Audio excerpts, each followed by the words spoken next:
السلام علیکم۔ اقبالیات کیوں ضروری ہے؟ کیونکہ پاکستان علامہ اقبال ہی کی فکر کا نتیجہ ہے۔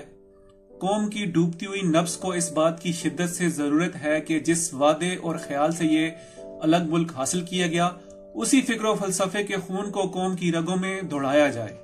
اپنے بچوں کی تربیت میں کلام اقبال کو ضرور شامل کیجیے۔ یہ 5 یا 15 یا 10 منٹ آپ کے لیے اور اس پوری قوم کے لیے قیمتی ثابت ہوں گے۔ چینل کو لائک، سبسکرائب اور شیئر کریں اور ویڈیو کو اختتام تک ضرور دیکھیں۔ اب بڑھتے ہیں اپنے اصل موضوع کی جانب۔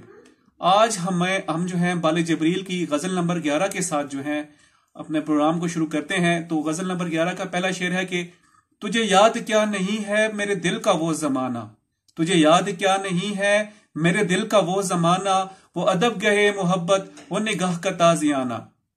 ادب گہے محبت مطلب ادب والی جگہ میں سر جھکا کر بیٹھنا۔ نگاہ کا تازیانہ سے مراد نظر کے کوڑے۔ اے میرے محبوب، کیا تجھے وہ زمانہ یاد نہیں جب شروع میں میرا دل تیرے عشق میں مبتلا ہوا تھا، مجھے عشق کے سبق مل رہے تھے اور وہ سبق یاد نہ ہونے پر تیری نگاہ کے تازیانی یعنی کوڑے مجھ پر پڑتے تھے۔ اگلا شعر ہے کہ یہ بتان عصر حاضر کے بنے ہیں مدرسے میں، یہ بتان عصر حاضر کے بنے ہیں مدرسے میں، نہ ادائے کافرانہ نہ تراش آزرانہ۔ بتان عصر حاضر سے مراد جدید مغربی انداز کی تعلیم حاصل کرنے والے، ادائے کافرانہ کافروں جیسی ادائیں، تراش آزرانہ بت پرست، آزر جیسی وضاقتہ بناوٹ۔ موجودہ زمانے کے بت یعنی محبوب جو درسگاہوں میں تیار ہوتے ہیں وہ کس کام کے ہیں؟ نہ ہی ان میں کافرانہ ادائیں موجود ہیں اور نہ ہی ان کی تراش خراش میں آزر کی ہنرمندی کا کوئی کمال نظر آتا ہے۔ نہ تو ان کا ظاہرہ راستہ ہے اور نہ ہی باطن۔ اگلا شعر ہے کہ نہیں اس کھلی فضا میں کوئی گوشہ فراغت، نہیں اس کھلی فضا میں کوئی گوشہ فراغت، یہ جہاں عجب جہاں ہے نہ قفس نہ آشیانہ۔ گوشہ فراغت سے مراد سکون اور آرام کا کونا، قفس سے مراد پنجرہ، آشیانہ سے مراد گھونسلہ۔ یہ مانا، یہ تسلیم کیا کہ دنیا کی فضا بہت کشادہ ہے، لیکن اس میں ایسا کوئی کونا نظر نہیں آتا جہاں آرام، سکون اور بے فکری سے رہا جا سکے۔ یہ دنیا بھی عجیب دنیا ہے، نہ ہی تو یہ قفس بن سکتی ہے اور نہ ہی آشیانہ۔ آرام اور بے فکری کی 2 ہی صورتیں ہیں، یا تو کسی کی قید میں رہے یا گھونسلہ بنا کر آزادانہ زندگی بسر کی جائے۔ اگلا شعر ہے کہ رگے تاک منتظر ہے تیری بارش کرم کی، رگے تاک منتظر ہے تیری بارش کرم کی، کہ عجم کے میکدوں میں نہ رہی میں مغانہ۔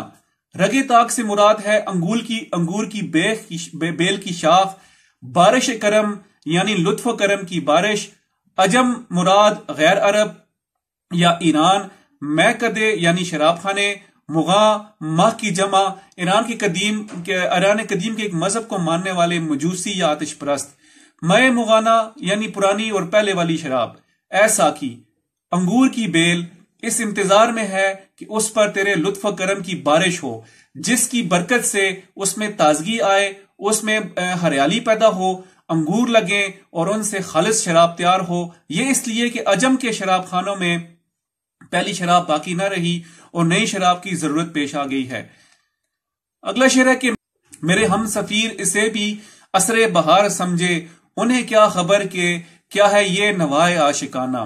ہم سفیر سے مراد ہم آواز، ہم زبان یعنی ہم نشین، نوائے عاشقانہ عشقیہ اشہار۔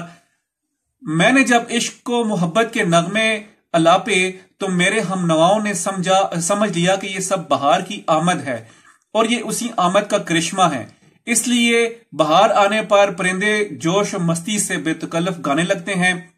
انہیں کیا معلوم کہ عشق و مستی و محبت کے نغمے الاپنا کس درجہ مشکل کام ہے اور ان میں دل و جگر کا خون کس طرح بے دریغ صرف کرنا پڑتا ہے۔ میرے خاک و خون سے تو نے یہ جہاں کیا ہے پیدا، میرے خاک و خون سے تو نے یہ جہاں کیا ہے پیدا، صلہ شہید کیا ہے تب وہ تاب جاویدانہ۔ خاک و خون سے مراد خون پسینہ، سخت محنت، صلہ شہید کا انعام،